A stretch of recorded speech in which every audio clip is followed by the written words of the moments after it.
آپ شیئر کریں, لائک کریں اینڈ سبسکرائب کریں. Thank you. السلام علیکم. نظر پوائنٹ کے ساتھ حسین دانش. میرے ساتھ آج موجود ہیں نونہال مونٹیسری اسکول کے روحیں رواں جو اس اسکول کو اون کرتے ہیں, اور آئیں ان کی میں گفتگو تعلیمی سرکل میں اور ان کے اسکول کے حوالے سے آپ کو سنواتا ہوں. کیا ان کے تاثرات ہیں تعلیمی سرکل میں, ان کے کیا ویژن ہے, مشن ہے. آئیں ان کی طرف چلتے ہیں. محمد حنیف خان. الرحمن الرحیم. This is Hanif Khan, owner of Naunihal Montessori school. Naunihal Montessori school کا قیام مارچ 2016 میں ہوا تھا, اور ہم سے پہلے بھی اس علاقے میں کافی اسکول سرگرم عمل رہے ہیں. اسکول کے قیام کا مقصد بیسیکلی یہ تھا کہ ہم بچوں کو صرف کتابی کیڑا نہیں بنائیں, ان میں موجود ایکسٹرا کریکولر ایکٹیویٹیز کو اجاگر کریں, اور یہی ہمارا نصب العین ہے کہ ہم بچوں کو بہترین سے بہترین اور معیاری تعلیم پرووائڈ کریں. جہاں تک پرائیویٹ ایسوسیشنز ہیں, مختلف ایسوسیشنز جو ہے نا وہ کام کر رہے ہیں. وہ گاہے بگاہے مختلف مسائل پرائیویٹ سکولز کے اجاگر کرتے رہتے ہیں, لیکن کسی کے کان پر جوں تک نہیں رینگتی. اعلیٰ اشرافیہ کو یہ سوچنا چاہیے کہ اس علاقے کے بلکہ پورے پاکستان کے میجورٹی آف دا اسٹوڈنٹس یا بچوں کو جو ہے نا پرائیویٹ سکول چاہے چھوٹے ہو یا بڑے ہو وہی کور کر. جہاں تک مختلف ہمارے پبلشرز ہیں پورے پاکستان میں, تو پرائیویٹ سکولز میں تو یہ ہے کہ وہ آزاد ہے, وہ کسی بھی پبلشرز کو جن کا کانٹینٹ اچھا ہو, جن کی بک ان کو سمجھ آتی ہو, وہ ان کو یوز کر سکتے ہیں. لیکن سرکاری طور پر آئی تھنک میں یہ سمجھتا ہوں کہ اتنا زیادہ کام نہیں ہوتا, کیونکہ دنیا میں آج کل ریسرچ بیس کام ہوتا ہے, اور گاہے بگاہے مختلف چیزیں جو ہے نا ریسرچ کے بعد وہ بچوں کو پڑھائی جاتی ہے, کانٹینٹ نیا سے نیا ڈالا جاتا ہے. پرائیویٹ سکول اس حساب سے خوش قسمت ہے کہ ان کو آزادی ہے ان کے پاس کہ مختلف پبلشرز کے کانٹینٹ کو وہ یوز کر سکتے ہیں.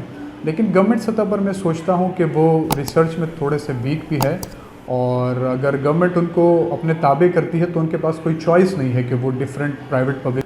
ایکچولی اس ایریا میں ہم نے جب نونہال مونٹیسری اسکول کا قیام کیا تو ہماری جو تھنک ٹینک ہے ان کے ساتھ بیٹھ کے ہم نے یہی ڈسکس کیا کہ ہم جب اسکول کھول رہے ہیں تو ہم کیا کچھ نیا کر سکتے ہیں.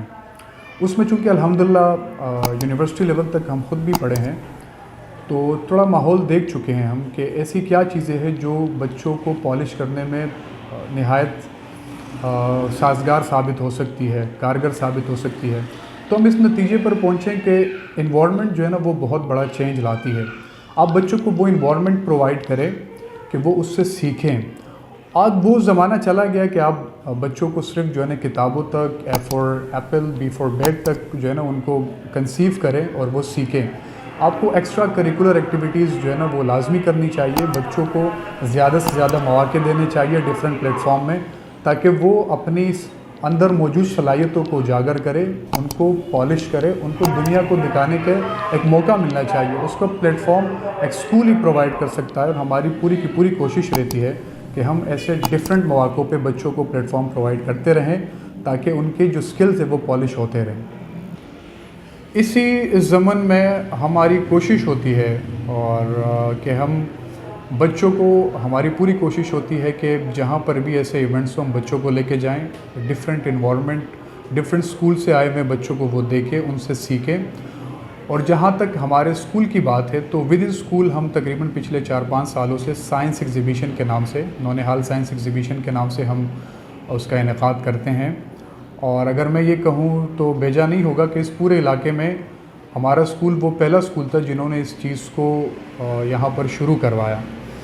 اور ابھی الحمدللہ مختلف اسکول یہ چیزیں کر رہی ہے, بہت اچھی باتیں ہیں, اور اس کا ہم نے بہت ہی اچھا رزلٹ دیکھا ہے.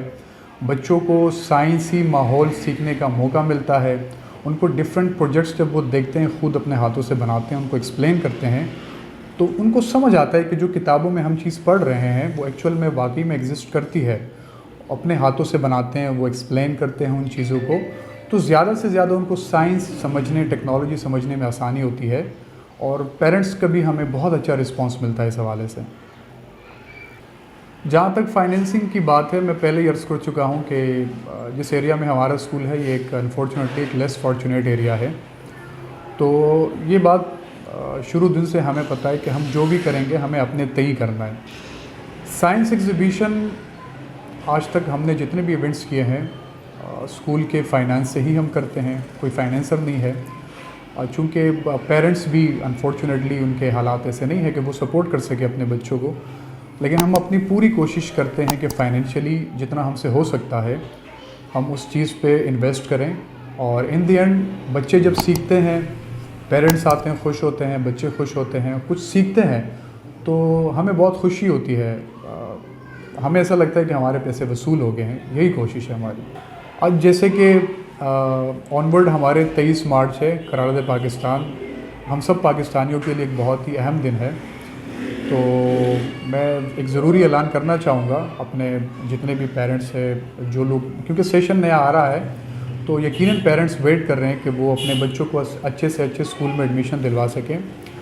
اور ہماری طرف سے ہم یہ اناؤنسمنٹ کر رہے ہیں کہ انشاءاللہ 23 مارچ تک ہمارے پاس جتنے بھی نیو ایڈمیشن ہوں گے ان کے ایڈمیشن فی انشاءاللہ فری ہوں گے، اور جیسے کہ چھٹیوں کی فی ہے وہ بھی انشاءاللہ معاف ہوں گے، وہ بھی فری ہوں گے. آخر میں یہ کہنا چاہوں گا، کیونکہ ہم یہ انٹرویو جو کر رہے ہیں وہ اسکول کے حوالے سے کر رہے ہیں، اسکولنگ کے حوالے سے، تو پیرنٹس کے لیے میں یہ کہنا چاہوں گا کہ موجودہ دور میں تعلیم بہت امپورٹنٹ ہے. یہ سب پیرنٹس جانتے ہیں، اور اسی لیے آپ سب کو جو معاشی حالات ہے یا جتنے بھی مسئلے مسائل ہیں، آپ سب کو پیٹ کاٹ کے اپنے بچوں کو پڑھانا ہوگا، قربانی دینی ہوگی. آپ ایٹ لیسٹ بچوں کو دن میں آدھا گھنٹہ ہر ماں باپ کو چاہیے کہ وہ اپنے بچوں کے ساتھ بتائیں، ان کے ساتھ سپینڈ کریں، اور ان سے پوچھیں کہ، کیونکہ ہم نے یہ دیکھا ہے، یہ ہمارا ایکسپیرینس ہے کہ جو پیرنٹس کی پرائرٹی ہے ایجوکیشن، تو ان کے بچے لازمی پڑھتے ہیں. ایجوکیشن کو اپنی پرائرٹی بنائیں، اپنے بچوں کے ساتھ ٹائم سپینڈ کریں. میں آپ کو گارنٹی دیتا ہوں کہ انشاءاللہ آپ کے بچے لازمی پڑھ لکھ کر کچھ نہ کچھ لازمی بنیں گے. شکریہ.